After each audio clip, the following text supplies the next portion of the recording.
Good afternoon, everyone. I'm Alan Joines. It's my honor to be the mayor of the city of Winston-Salem, and it's my honor to welcome you here today for this event. Let me personally thank Dr. Nathan Hatch and Wake Forest University for bringing together this symposium on a very, very timely subject that's facing us here locally, across the state, and across the nation. It goes without saying, I think, that this is one of the more highly charged emotional issues facing us today. I know as mayor I have very little that I can do about immigration, but I get emails daily saying, Mayor, why aren't you doing something about this? So it's an issue that comes across us. North Carolina has one of the highest levels of illegal immigration in the country. We're about the 9th highest in the country. There are a number of implications that the 350,000 illegal aliens in our state brings to bear on us as a city and as a state. We see growth of the gang activity in Winston-Salem and in major cities and really in rural areas across our state. And we see gangs that are targeted specifically towards Hispanic populations such as El Salvador, Guatemala, Honduras, as well as Mexico. Not saying that those are the only gangs that we're facing. Matter of fact, they are a minority of the gang activities that we are seeing in our city. The Keenan Institute at UNC has estimated that Hispanics in our state spend or contribute about $756 million in taxes to our state. At the same time, there is a cost to the state of about $817 million for K-12 education, for health care, for corrections expenses, therefore creating a net deficit to the state of about $61 million. However, we have to look at the other side of the coin, and that is the economic impact of Hispanic population is substantial on our state and on our city. The Keenan Institute suggested that 29% of construction workers are Hispanic, and if those workers are withdrawn from our economy, there would be an economic loss of about $10 billion in construction, $2.7 billion in construction material and labor, $145 million in equipment and building rentals, and there would be about 27,000 housing units not built. Our own local home builders has estimated that if the Hispanic labor force was withdrawn from Winston-Salem, we could see an increase of as much as 5% in the cost of housing here locally, so it does have impact. My acquaintance, Mayor Bloomberg in New York, has said that New York City would basically shut down if Hispanic labor was removed from that city. There are, of course, other impacts on us locally. At our health care center, about 29% of the folks who go and utilize our emergency facilities are Hispanic. So there are impacts on the local level, both city and county-wide, that have ongoing cost implications, and as I said, we have very few tools to deal with them. So I certainly appreciate the opportunity for this panel to come forward today, as well as the speakers over today and tomorrow in dealing with this subject. It's now my honor to introduce the moderator of this particular panel, Professor Peter Siavelis. So Peter, thank you very much. Thank you. Our job today on this panel is to analyze the local impact of immigration in North Carolina. And to do so, we have two very distinguished speakers that are joining us.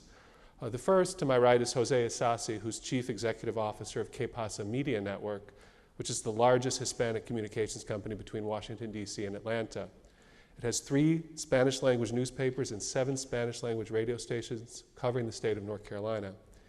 He's also the chairman of the board for Making It Work Pronto, a Hispanic marketing and communications company that's located in North Carolina that works with clients internationally, nationally, and locally to effectively communicate with Hispanic consumers. He's recently been recognized as one of the 50 most influential national Hispanic media executives. He's a leading businessman in our community and is familiar with the on-the-ground challenges of immigration that are facing our community locally. Our second panelist is Marisol Jiménez McGee. Marisol is the advocacy director and a registered lobbyist for El Pueblo, a nonprofit immigrant advocacy group based in Raleigh, North Carolina. She's a graduate of Loyola University and the University of North Carolina at Chapel Hill. She also is familiar with the challenges of immigration on the ground and also additionally works in the trenches politically as an advocate for comprehensive immigration reform. I want to extend a warm welcome to both of you. Thank you for being here at Wake Forest with us, and we're really delighted to have you. Jose, did you want to begin for us? Thank you very much. Let me begin with a little personal anecdote to help our moderator to steer us. I've been in the United States for over 40 years, and as you can already see, I have a very heavy accent.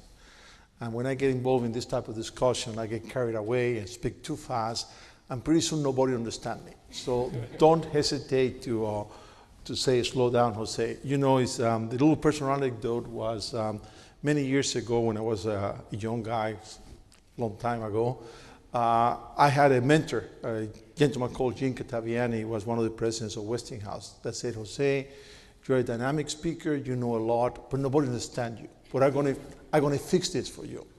He contracted a great guy called Professor Tofaya of Swarthmore College, head of the Department of English, okay?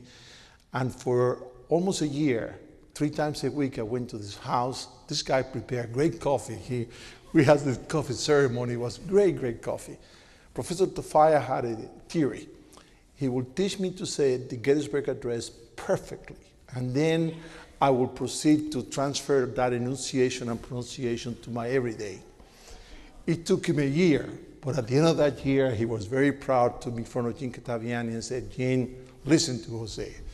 And here went the Gettysburg Address perfectly. Never transfer anything to my daily speech. So that period of education never really flew into it, okay? The question was, God did not bless me with an ear. I don't hear myself. I mean, I love music, and when I go to church, my kids and my wife sit as far as I can from me so they don't hear me singing, okay? So God did not bless me with an ear to hear myself. But God blessed me in being a Cuban, okay? And when I came to this country 40 years ago, looking for a better life, I stepped in here, and there was no immigration problems. The United States had passed a law that said that all Cubans that come to this country, automatically, just stepping on the soil, they're granted political asylum, a path to residence, and a path to citizenship, okay? Now, the funny part, the reason for the law at that time was because of the Cold War, Cuba was a communist country, et cetera, et cetera, et cetera. Things have dramatically changed in the last 40 years. But thanks to a very powerful Cuban-American lobby, that law still exists. So those Cubans that come here today, just looking for a better life, the same way that the Mexican comes looking for a better life, have a blessing. They step in here, they don't have any of the problems, okay, the Mexican population have.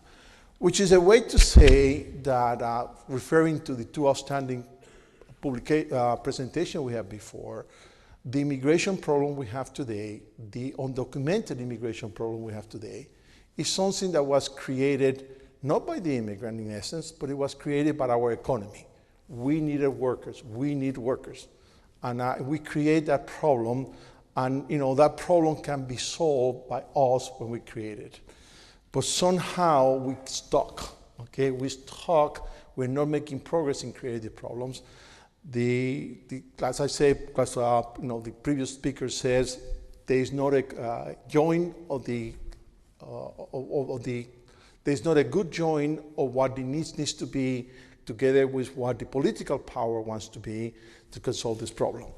But the reality is very simple. In North Carolina, today, 1 of every 3 new jobs get filled by Hispanics, okay? Because there's nobody else to fill those jobs. And we said the Hispanic population in North Carolina, we will be in terrible trouble, as my Mayor Jones says. But let's go a little bit back in history, okay? Back in 1970, the first year I came to North Carolina from Philadelphia, there was about 43,000 Hispanics in North Carolina, hardly none. By 1990, about 20 years later, that had grown to about 76,000 Hispanics. 4 years later, by 1994, from those 76,000 Hispanics, it had grown to about 156,000 Hispanics. What happened? What happened between 1990 and 1994 and the years beyond? The fantastic growth that North Carolina experienced during those years and the demand for jobs. I mean, I don't know if any of you were there down these years, in the 1990s. Harry McDonald had permanent scientists says help needed. There was jobs, unemployment was below the theoretical full employment, and without Hispanic labor, the growth of the state will have stagnated, okay? Today, well, the numbers fluctuate. As Mayor Joynes says, about 50% of the population in North Carolina is undocumented. So it's hard to pin up really how many people they are. Numbers as low as 600,000, numbers as high as 800,000, but that would represent the population of North Carolina. Let's talk about the immigration. About those 800,000, 20% are North Carolinian, born here in North Carolina, okay? About 20% are U.S. citizens born in this country, but that migrated from other states. And then about 20% are legal immigrant. The balance, 45 to 50%, somewhere between 350, 400,000 are undocumented. And that represents the bulk of that labor that keep the construction industry, keep the agriculture, keep the buildings clean, keep the packing industry going. And that's the immigration issues that we have here in North Carolina, okay? Now, having defined that, you can start talking about what does that mean, just like the previous speaker. Well, tremendous burden in the public arena. In a way, we're talking about somewhere between 50 and 60% of the growth of the public school system in North Carolina in the last few years are Hispanic children, okay? Not 10% or 20%, but 50 to 60% of the growth. I mean, the population, the Forsyth County, that has about maybe 10% Hispanic population, close to 25% of the Hispanic birth in Forsyth County, okay, are Hispanics. Hispanics tend to have a much higher birth rate than the rest of the population, which is good because there's a labor force that is being developed, but it creates significant burden in the local economies, which is what start creating the type of problem we have. As a matter of fact, we can convert Mayor Joynes' number, what it costs North Carolinian, okay, to keep a Hispanic here. When you take all the taxes paid minus the cost of the population, it's somewhere between $50 to $100 per year per Hispanic. So there is a cost. There's a disadvantage to that cost, which is what Mayor Joynes mentioned, about a $10 billion Hispanic economy. But then as you start breaking down those numbers, the issues start coming out. The best estimate we have of that $10 billion economy, somewhere between 30 and 35% is an underground economy. An economy doesn't pay taxes, an economy which is an all-cash economy because our undocumented that get the money get paid cash, and they operate in a whole cash economy. So the whole issue on documentation start permeating and start creating this class, the second-class citizen, which operates every day here in North Carolina, breaking the law, literally. I mean, it's a citizen that for them to survive in the everyday, the first thing they have to do is get false document. When they get here as undocumented, they're not criminal.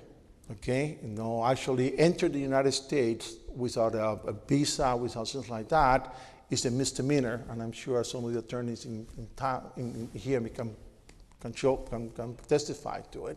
But then, when you start now living in the United States without documentation, you start becoming a criminal.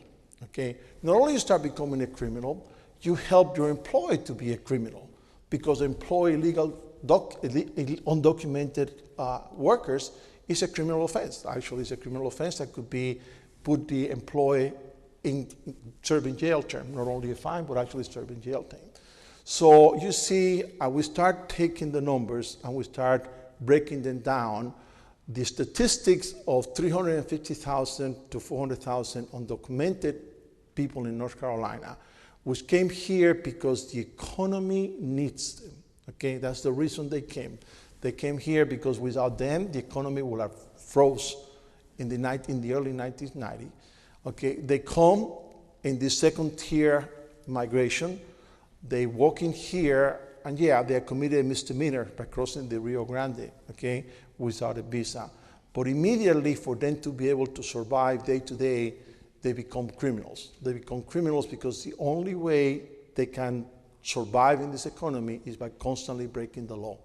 Not only that, they make a significant segment of the population become criminals because everybody that employs them becomes a criminal. And that, I think, is the big issue we got in front of us. We have a development of a significant segment of the population, 12 million people in the United States, 350,000, 400 people here in North Carolina, which are getting used every day to live outside the law. That for them, the law doesn't mean anything. For them, the law doesn't help them, okay? The law is not part of their very life. Their customs, the custom of the United States, be law-abiding, be God-fearing, doesn't register with them because for them to live on a daily basis, they need to constantly break the law. And of course, things are happening that makes it every day worse and worse and worse. Talking about the local scene, we got today two big issues that is forcing this group of persons so essential to our community to become even more and more isolated. One of them is the Real ID Act, which many states have interpreted as they can no longer issue driver's license to undocumented workers. You can only issue a driver's license unless you have a valid, supposedly North Carolina interpreted that you cannot issue a driver's license to somebody unless they have a valid Social Security. Or if you are a foreigner, unless you have a valid visa stamp in your passport, and the driver's license will get issued only for the length of the time you're allowed to be here in the United States. What that means, I think that the best estimate I heard, somewhere between 70 and 80,000 driver's licenses that were issued in the past associated with driver's license issue using a tax ID number and using some sort of official Mexican government identification will not be able to be renewed. So what we're going to have a bunch of people now more and more driving without a license. It's estimated that within 7 years, there will be close to about 100,000 Hispanics every day driving without a license. And it's estimated that that will discourage even Hispanic to really learning how to drive. Why? I don't have to pass a test. If I know how to drive, I cannot get a driver's license, so I'm just going to jump in the car and I'm going to drive. And therefore, you cannot have insurance, and that will continue to propagate and propagate. And that's something that is happening today as the federal government ignore the issue of immigration, is passing down to the political level, and then each state struggling for themselves. And sad to say that North Carolina decided not to issue driver's license. I'm happy to say that some states are saying, the heck with the Real ID Act. I understand that New York just decided that they will issue driver's license to undocumented. That is absolutely crazy to have, hundreds of thousands of people that driving around without a driver's license without insurance. Again, the practicality of the issue cannot be negated by the philosophy of, send them back or something like that. The second issue, which is happening very close to our home, which is really aggravating this issue of the immigration in here, wow, that was not thunder, right? Is the issue of recruiting or training the local law enforcement to enforce the immigration laws, okay? There is a tremendous move by certain political figures to make high points by getting the local law enforcement to be trained and to be qualified. So when somebody stops you for a driver's license or something like that, they can ask you immigration status. And then if you don't have immigration status, they can take you to the local jail and call immigration to find out what is happening to be. What does that mean? Well, I have the pleasure of being understand closely how law enforcement work, okay? I not only have a great relationship with our police department, but I have the pleasure of having my son actually serve in the police department here in Winston-Salem and be a member of the State Bureau of Investigation. Law enforcement cannot function without the cooperation of citizens. If law enforcement wants to know what happened within the Hispanic population, unless the Hispanic population talks to law enforcement. I mean, there's not enough policemen you can have in any block to find out what's going in. But now, up to now, it has been clearly understood that the police will enforce the local laws and they will not touch immigration.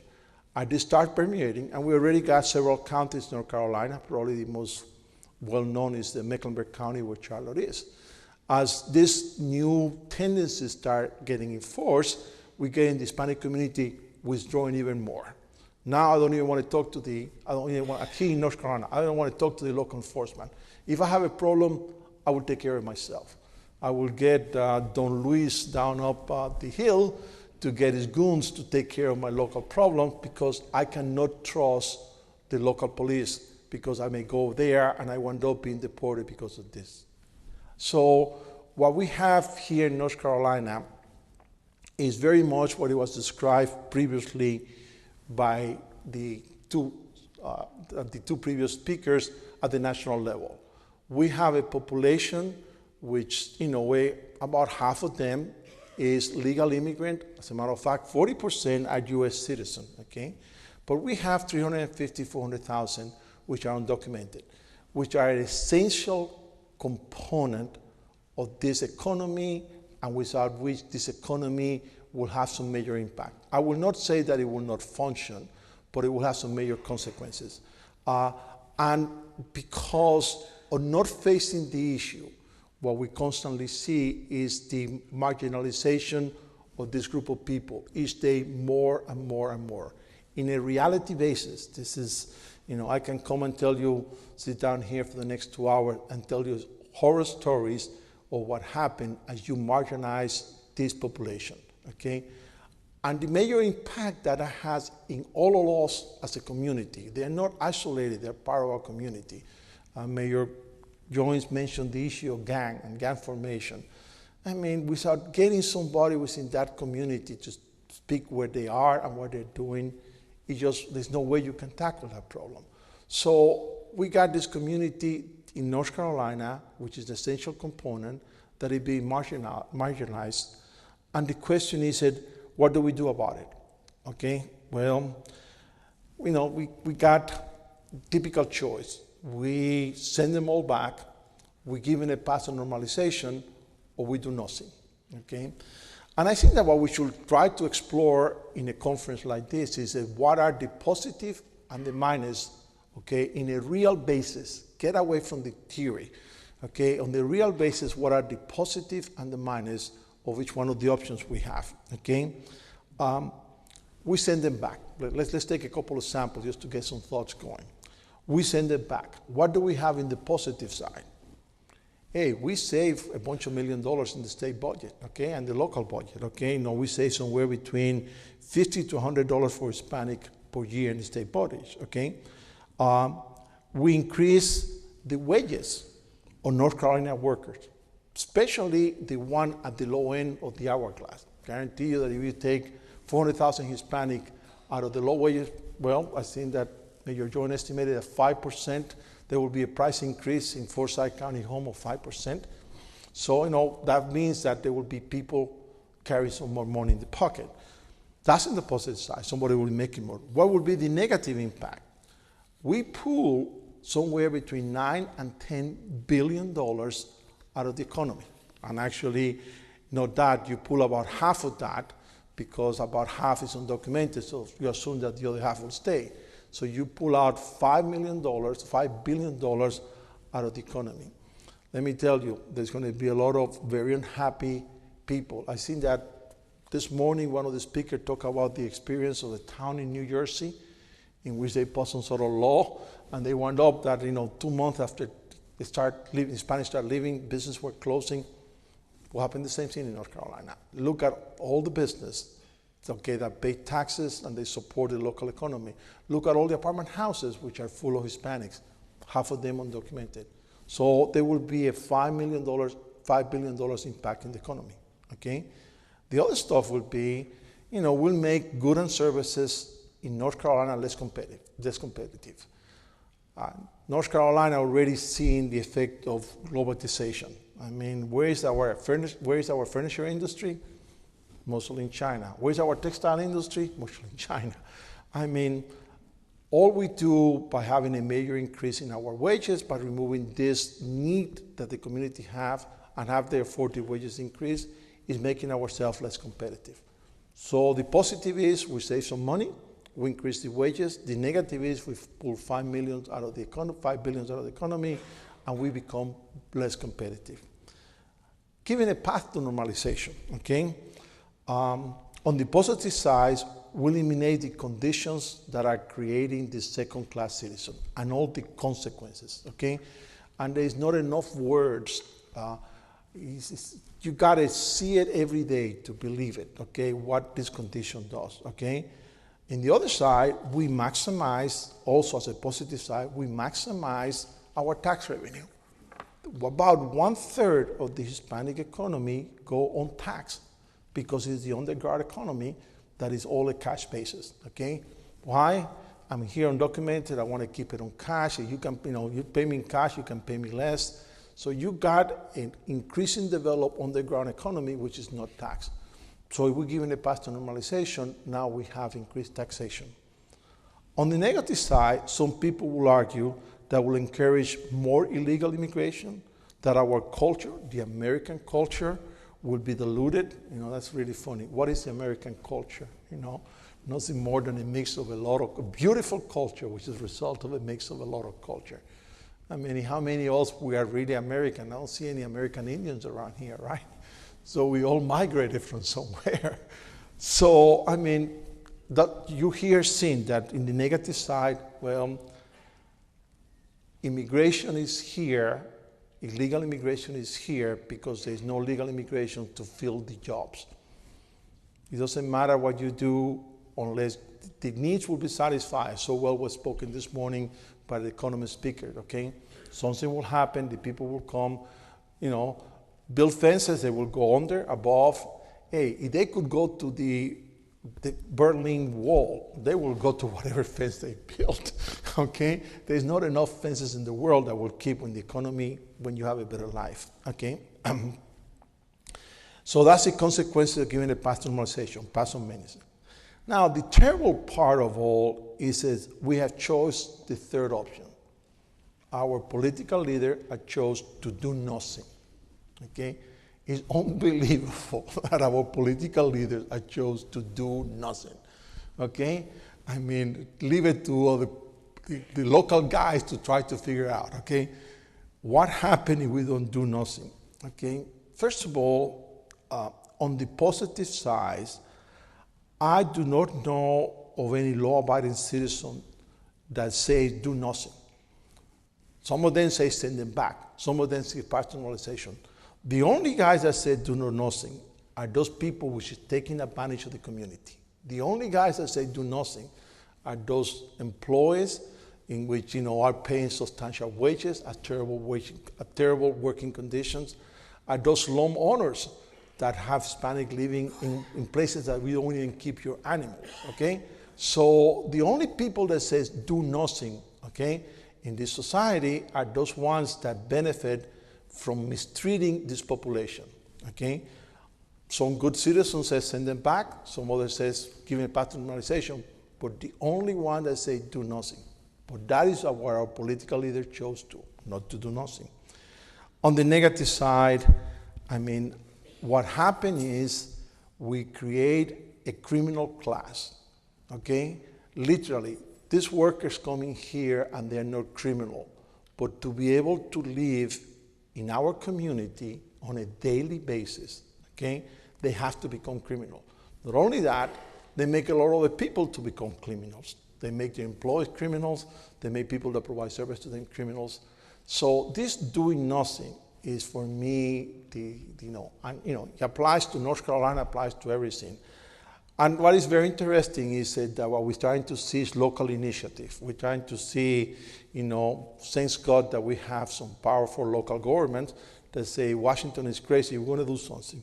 Like the state of New York, they say Washington is crazy, the heck with Washington, we're going to issue driver's license and we'll see where we go there. Now that's not a way of solving this problem. Not a way of solving this problem that North Carolina will do this and Washington, New York will do this. We need some leadership from our federal officials to solve the problem because the problems in North Carolina are no different. Okay, they are worse because, out of 12 million illegal, instead of having 2%, which is more or less our share, we have about 5% of the, So it's worse because of the magnitude, because North Carolina had a very good economy, okay? But in a way, the solution that our leaders in Washington have selected, which is to do nothing, affect us in North Carolina very deeply, the same way that affects us every place else. In summary, I think that we have in North Carolina a Hispanic community that came here to satisfy a need, okay? We refuse to accept or understand that they are here because we need them. And I don't know what the solution will be. I heard the solution normalization to citizenship. I heard potential discussion that a revolving migration in which they come and they go. Okay, probably a mixture of everything is the right solution. Okay, normally complex problems that get solved by one issue. But the doing nothing, the developing of this second-class citizen, which is getting used to live every day here in North Carolina, here in Winston-Salem, in each community, as a criminal, as a marginalized citizen, is not an answer. It's an answer that's only going to get us into major problems. Thank you very much. Appreciate it. Thank you so much, Jose. We appreciate your comments. Now I'd just like to turn the chair over to Marisol. Marisol? I'd like to begin by first thanking Wake Forest University and Dr. Peter Siavelis for organizing this event. I think that maybe what's most important and what's most missing right now is spaces for real dialogue about what is happening with immigration. And so as much space as we can create to have these conversations, I think the better off we will be as communities, as a state, and frankly as a country. Again, my name is Marisol Jiménez McGee. I'm the Advocacy Director for El Pueblo. El Pueblo is a nonprofit statewide advocacy organization that was born in North Carolina in 1994 out of a festival. Essentially, between 1990 and 2000 is when we first began to see the emergence of a Latino community in this state. And so right in the middle of that growth period, a group of people got together and decided it was time to sort of officially introduce ourselves to North Carolina, to celebrate the fact that we were here as a community, both amongst ourselves and with other North Carolinians. So there was a festival in the parking lot of Chapel Hill High School. Some 2,000 people showed up, and it was a wonderful event. But immediately following that, this group of people who had been organized started receiving phone calls from all across the state, from people who wanted to know, well, how many Latinos are there? And why are they coming here? And are they planning on staying? And what's going on? And there were just all kinds of questions that people weren't sure where to direct them to, and they decided to go towards this group who were not prepared to answer these questions. They were prepared to talk about entertainers and food booths and volunteers, but not about policy, not about what was happening in North Carolina, not about culturally competent services. And so it was clear that there needed to be an organization that could do that. There were already organizations that were providing direct services to an emerging community, working directly with folks every day, but there needed to be an organization that could be at tables where decisions were being made about this new community without the community being represented. And so that organization ended up being El Pueblo. We were incorporated in 1994. This past September, we had our 14th annual Fiesta del Pueblo at the State Fairgrounds with 20,000 people, which is not only an earmark of the fact that the organization has grown, but it's also sort of an indicator of how much the community itself has grown. And so where I want to start is clearly with the numbers. And we have heard all kinds of numbers today. And so why don't I go ahead and get those numbers out there as well, right? These are the numbers that came out, generally speaking, in 2000, the 2000 census, which, lucky me, was just around the time that I arrived in North Carolina, just in time for all of the fun. And so in 2000, the US Census came out with these new numbers, saying that, first of all, Latinos, Hispanics, had emerged as the largest ethnic minority in the country. This sent a collective shockwave through the United States in terms of what this really meant. The other numbers that came out was that North Carolina had emerged as the fastest growing Latino state in the country with 400% rate of growth. Again, there was this collective, what does this mean? What does this mean for North Carolina? What does this mean for my family, for my school, for my church, for my community, the numbers, these census numbers, which had been designed to create districts, to decide on taxes, to provide the correct number of services, took on this new tone in 2000 with these numbers. They took on this real emotional gut kind of tone that everyone in the country felt and that people in North Carolina were particularly feeling. And I think that when I think about that tone, what was really underlying it was one sort of core idea. And the idea was, there's not enough. There's not enough schools. There's not enough taxes. There's not enough services. There's not enough housing. There's not enough jobs. There's just not enough. And if there's not enough, well, who gets and who doesn't get? And why? And so all of those questions really started emerging around this idea that there was a distinct scarcity of resources and that someone had to be cut out. And the question was, who should that be? And so these numbers really sparked that in a big way. The other thing was that North Carolina found itself in the spotlight of a national debate around immigration. Frankly, a spotlight that North Carolina never wanted to be under. North Carolina did not want to be on the national map in terms of an immigration debate, did not want to be having this conversation, and nonetheless, in 2000, there it was. North Carolina was all of a sudden the target of national organizations and media and people coming in saying, what's happening in this state? Now, I want to ground this number about the fastest growing Latino state in the country, right? 400% rate of growth. And of course, the numbers, as we've heard from some of our speakers, are really dynamic in terms of hard to pin down, hard to get a really strong a sense of. But in the estimates, whether you say 600,000, 800,000, within those estimates is the reality that a good number, half to more than half of that number are legally present or US-born Latinos. And that somewhere in that range, the other half to more than half, plus or minus, you have undocumented Latinos, all within that number. So all that to say that this growth of a Latino population is not necessarily a conversation about immigration. Because frankly, it is a completely diverse community. You have folks like my colleague here who arrived 40 years ago from Cuba, and you have Chicago Yankee Latinas like myself who struggle to maintain my Spanish. And we're all here. We're all a part of this story. So it's not a question of whether or not North Carolina should have Hispanics or what are the costs of Hispanics to North Carolina. This is supposed to be a conversation about immigration. But somehow we continue to get to this place where the two issues intersect so that we're having a conversation about immigration, and then all of a sudden we're talking about the economic impact of Hispanics and Hispanic students in schools.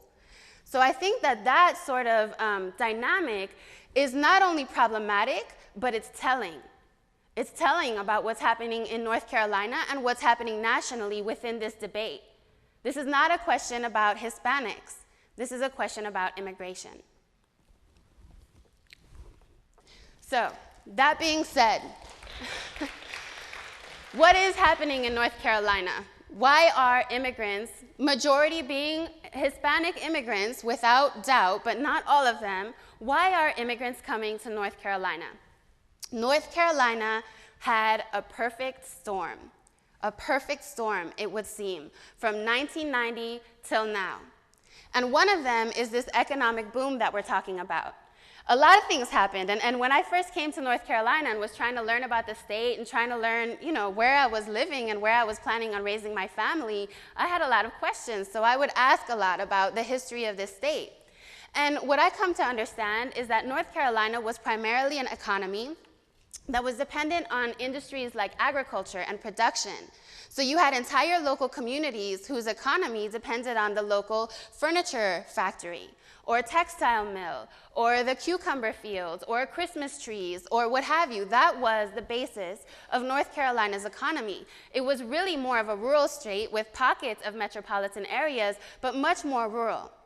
When I came here in 2000, I remember asking people about the state, and they would say, I've lived here for 30 years, and I remember when that was a dirt road, and now it's South Point Mall, and that was happening all over. At the same time, 2000, they were constructing in some stage of the construction of the 540 loop.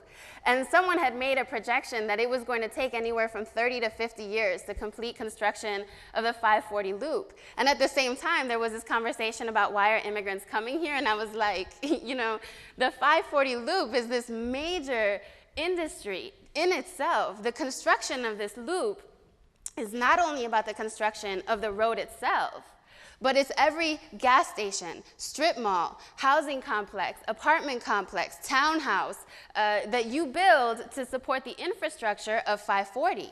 And then once you have that infrastructure in place, well, who is running the gas station? Who's cleaning the rooms? Who's serving the food? Who's washing the dishes? There was an entire urban sprawl that was happening all over North Carolina that was creating an entire new economy. At the same time, as this construction was happening, this economy that had been primarily agricultural and production-based saw the passage of NAFTA. Just so happens right there in the mid-90s, right? And so all of a sudden, all of these factories started picking up and leaving North Carolina, leaving entire local economies decimated in their wake. Completely decimated. And the reason why they left North Carolina to go to other countries, and at that time primarily it was Mexico, was because they had cheaper sources of labor. Cheaper sources of labor, less requirements in terms of environmental protections, less taxes to pay, less worker standards, it was just more profitable to do business in Mexico than it was here in North Carolina, where workers were wanting overtime and vacation and insurance and safe working conditions and healthy environments. And so it was to their benefit to take their factories and leave.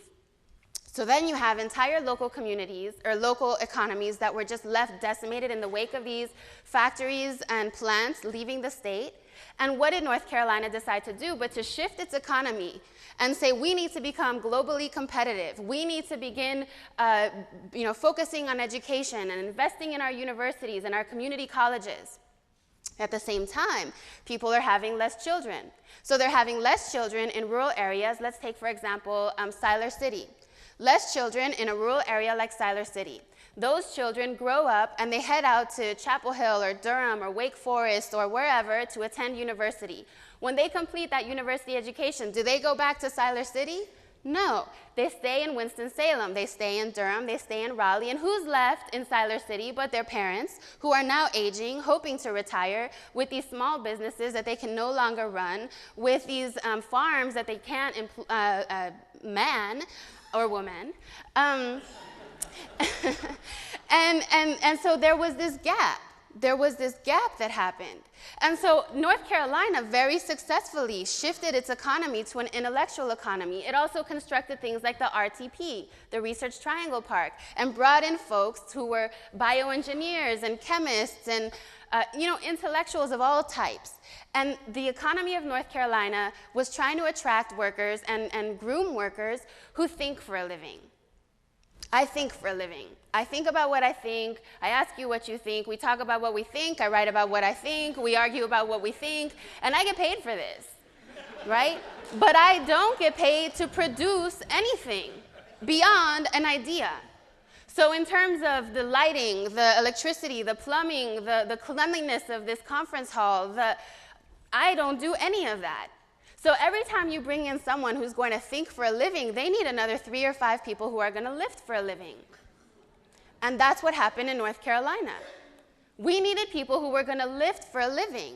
Now, no doubt that there is competition between those who have, for whatever reason, still been disenfranchised from the ability to rise above this, lifting for a living sort of level of our community or need, so that they still haven't been able to access the university educations to be able to think for a living and are still required to lift for a living. They do compete with these immigrant workers, and that's another story. But that entire storm in North Carolina of the economic shift was fundamental to why North Carolina? Why North Carolina? Because North Carolina became this beacon of light saying we need workers. All kinds of workers, but we need people here. The other piece of it was recruitment by industries. North Carolina, the largest employer of migrant workers in the country, has been for a long time. What that meant was that North Carolina had essentially created a migrant pathway. People knew the landscape. They knew the communities. They knew the employers. They knew the need. They saw the construction happening. They were familiar with communities. So when it came more difficult for them to survive in their countries of origin, in their local communities, when it became more difficult for them to participate in that cyclical migration, they stayed in those local communities and they spread the word saying, Carrboro is a beautiful place to live. The people are great, there's lots of trees, the schools are wonderful, there's lots of jobs, you should come. You should come. And so they did. So I was asking one of my colleagues about Carrboro. A good number of the immigrants who live in Carrboro come from one city in one state in Mexico, because it was a word-of-mouth migrant pathway that was created to Carrboro. That's true for places all over North Carolina. There is a space that's reserved in my PowerPoint for a picture that I've seen in another presentation of a billboard in Oaxaca that says, Siler City, Road to the Future. And it's attracting cheap labor to come and work in the meat processing plants. So there's active recruitment to bring in folks into North Carolina by industry. Okay, so that's also happening. You have these industries that want their cheap labor, and Americans, frankly, won't stand for being cheap labor anymore. So they go for the next vulnerable population, and that's the immigrants.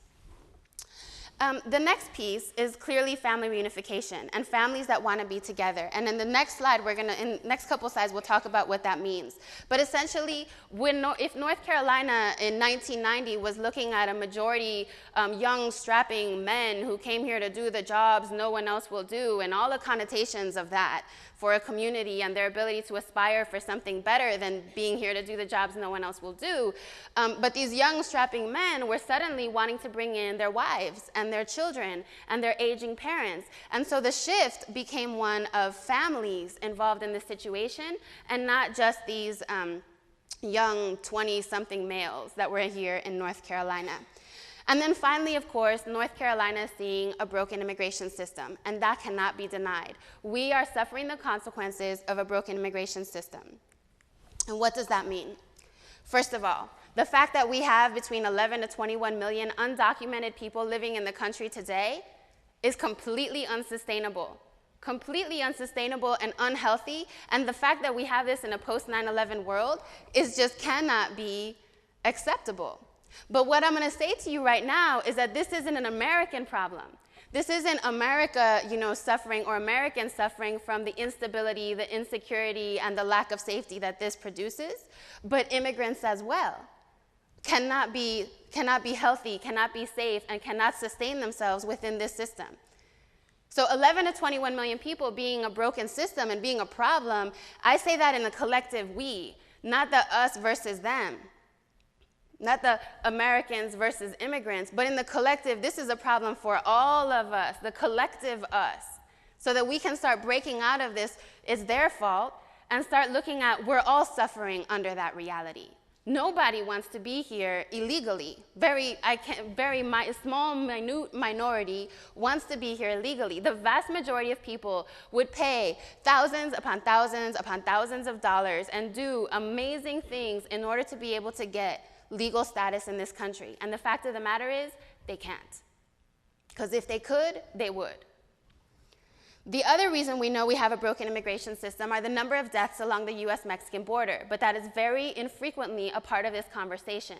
The fact that we have an estimated 4,000 to 9,000 deaths in the Arizona desert on US soil, and again, not the young, strapping male, but his wife, his children, his aging parents in that desert, dying to come here to wash our dishes and clean our hotel rooms and build our roads and our homes, should also be a part of the equation about why this is a broken system.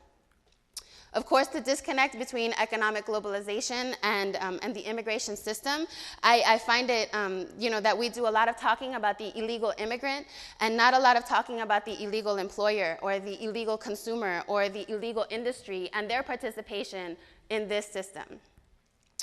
And then finally, of course, the growth of anti-immigrant sentiment.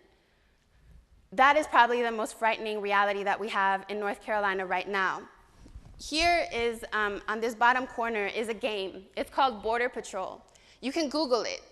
And, just to be right up front, it was created by a white supremacist group. But the fact that when you put Border Patrol game into Google and it's the first thing that pops out means that it has the most number of hits. And basically what the game is that you have 3 characters that run across this cartoon border. The Mexican nationalist who has guns and a Mexican flag and goes running across the border. The drug dealer who has a knapsack with cannabis leaves that fly out the back of it. And the breeder, who is a woman who's pregnant with 3 children in tow running across the border. And the object of the game is to take your mouse and position it over one of them and click, and their heads explode. And you get points for the number of these characters that you can kill as they're running across the border. It says the object of this game is to keep them out at all costs. Now the fact is that this is, you can say an extreme example.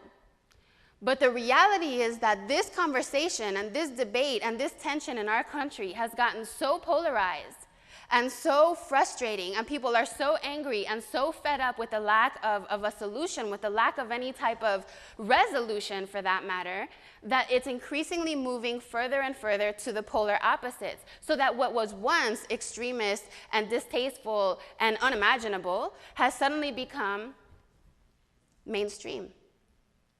That in itself says that we have a serious problem with immigration. I'm going to very quickly give you some illustrations of what we mean by a broken immigration system, by some key questions that I've gotten over the years. One being, well, why don't they come here legally? My friend's wife came here from Russia legally. Why can't they come here legally? Okay, so let's talk about that. This is one of the major ways that people come into this country. Family-based applications. Essentially, you have a direct family member who applies for you to enter the country, who's either a U.S. citizen or a legal resident. Direct family member in the sense that they are a spouse, a child, or a sibling. That's who can apply for you. Okay? Depending on what country you're from, you get in line in a different place. So let's say you fill out an application, including an affidavit of support that says that you, as the U.S. resident, legal resident, or citizen, can prove that you earn enough money to support that family member that you're bringing in so that they will not become a burden on the U.S. system, social services system. So if you don't earn enough money, you can't bring that person in, because of the fact of the matter is, for the first 5 years of them being here legally, they cannot use any social services in the United States. So you have to show that you can support them and your own family. The other piece is, so you complete that application. It's a large application. And once you complete that first part, they stamp it with a date saying this was the date that the first part of the application was completed. And it's very much like if you go to the butcher and you pull a number and you wait for your number to roll around. It's very much like that, but you're waiting for a date to roll around. So you're standing there with your date, waiting for the second process of your application, which is going to the consular office, doing fingerprints, passport photos, medical exams, and coming into the country. Because you understand, for everyone except for the spouses of U.S. citizens, the majority of these applicants are waiting in their countries of origin to reunite with their families. Okay? So if you're the first in line, the spouse or unmarried children of U.S. citizens. They are currently processing and this is from the U.S. immigration website as of a year ago. They were processing applications from 1993. If you are the spouse or minor child of a legal permanent resident, they're processing applications from 99. The unmarried adult children of legal permanent residents, 92. The married children of U.S. citizens, 94. The siblings of U.S. citizens, 93. Philippines, 1984. So why don't they get in line with everybody else? The line is wrapped around the building and has not been moving for years and years and years and years because there's not enough visas. There's not enough visas, and so people are getting in line, and they're trying to be with their families, and they can't. So there's this, line, this mythical line that people are supposed to be able to get in, but it's not realistically working. This is part of the problem. If we don't have a legal immigration system that is functioning in a timely manner, in a timely and orderly manner, It's fundamental to why we have a breakdown in our immigration system. The other question I often get, well, if they've been here, because we'll often as advocates try to establish for people, immigrants, investment in their communities. They've been living here for 10 years. They have businesses here. Their children were born here. They love this country. They're integrated, and they want to be positive, contributing parts of our communities if they could just have a chance. And people will often respond, well, if they've been here for 10 years, why don't they get legal? Okay. There is a part of the law, of immigration law, called the 3 to 10-year bars. And what that says is that if an undocumented immigrant enters the country without inspection, these are not people who come in with visas, because typically people who have visas to enter the country for some length of time and overstay their visa, they're also considered undocumented, but the fact that they were able to obtain a visa meant that they had some type of privilege in order to get that visa. They knew somebody at the consular office. They could afford the applications. They could afford to be able to prove that they had somebody here that they were trying to visit, or a business that was hosting them. So they're a different sort of group of people than the people who enter without inspection. So if an undocumented immigrant enters the country without inspection, and they've been living here for 6 months illegally, they incur what's called a 3-year bar. That means that if they wanted to get in line, to apply to become a legal permanent resident, they would have to leave the country, wait 3 years, and then get in that line. Once they've been here undocumented for 1 year, they incur a 10-year bar. Same thing. They'd have to leave the country, wait 10 years, and then get in that line. So why don't they just become illegal? Because it's not like they can go to the local INS, I'm talking in 2000 speak. It's not like they can go to the local Department of Homeland Security Immigration Processing Office and submit an application and pay a fine and get their papers. It doesn't work that way. They would have to wait a minimum of 10 years and up to 20, 25 years before they could re-enter the country.